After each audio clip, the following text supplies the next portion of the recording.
Vote ایک گواہی ہے. جب تو کسی کو ووٹ دیتا ہے تو کہتا ہے تیرے سیاہ سفید میں میں تیرے ساتھ ہوں. پھر کس طرح تو کہتا ہے کہ اس نے ظلم کیا میں موجود نہیں تھا؟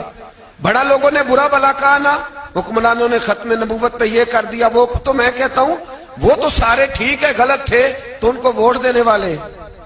انہوں نے کس مسجد میں آ کے توبہ کی؟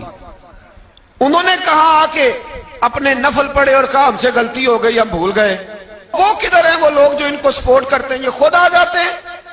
ہمیں نہیں پتا کہ جس کو ہم ووٹ دے رہے ہیں وہ ظالم ہے.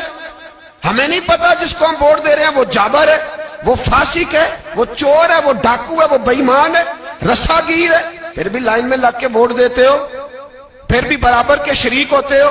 پتہ نہیں وہ کون ہے، ساری خبر ہے. کیا مانگا تھا یزید نے امام حسین سے؟ ووٹ. تو دے دیتے چپ کر کے امام حسین. مسجد نبی میں بھی تو جمعہ پڑھاتے تھے، مسجد نبی میں جمعہ پڑھاتے تھے، مدینہ شریف میں مصطفیٰ کے جانشین تھے.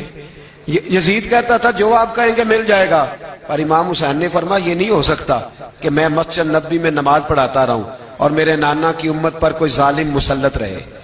یہ نہیں ہو سکتا. ووٹ مانگتا تھا، ووٹ. تجھے ووٹ کی قدر کا نہیں پتا؟ امام حسین نے 18 سال کے نوجوان سے لے کر 6 مہینے تک کا علی اصغر قربان کر دیا، پر ظالم کو ووٹ نہیں دیا. تیرا کیسے حوصلہ پڑتا ہے؟ پھر تو 10 محرم کی دیگ بھی پکاتا ہے. کس طرح تیرا حوصلہ پڑتا ہے؟ کس طرح کر کے تیرے اندر ہمت آتی؟ جلال بادشاہی ہو یا جمہوری تماشا ہو، جدا ہو دی سیاست سے تو رہ جاتی ہے چنگیزی. ظالموں کا مددگار بھی ظالم ہوتا ہے، ظالموں کا مددگار بھی. جو بڑے ظالم کے نیچے چھوٹی فوٹو بھی لگوائے، ووٹر اور سپورٹر بنے، وہ نہیں ظالم، وہ نہیں سخت. اور جو اللہ خیر کرے دفتر ہی کھول کے بیٹھ رہے اپنی بیٹھک کے آگے، جلیبیاں بھی کھلائے میرے کہنے پہ ووٹ دینا، وہ نہیں ظالم. بچ گئے، باہر نکل گئے. نہیں جی نہیں، ہم پاک صاحب ہیں، حکمران بڑے ظالم ہیں. نا تو بچ نہیں سکتا، تو برابر کا شریک ہے. مجھے ایک صاحب کہنے لگے ووٹ ڈالنے چلیں. الحمدللہ میں کبھی نہیں گیا.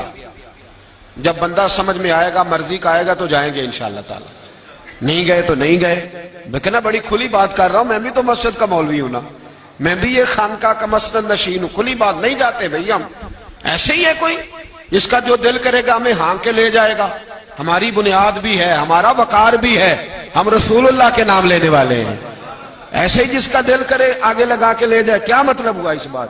نہیں گیا. ایک صاحب کہنے لگے ووٹ قوم کی امانت ہے تو امانت ضائع نہیں کرنی چاہیے. میں نے کہا ضائع نہیں کرنی چاہیے، پر بے ایمان کو بھی امانت نہیں دینی چاہیے ورنہ زیادہ ضائع ہو جائے.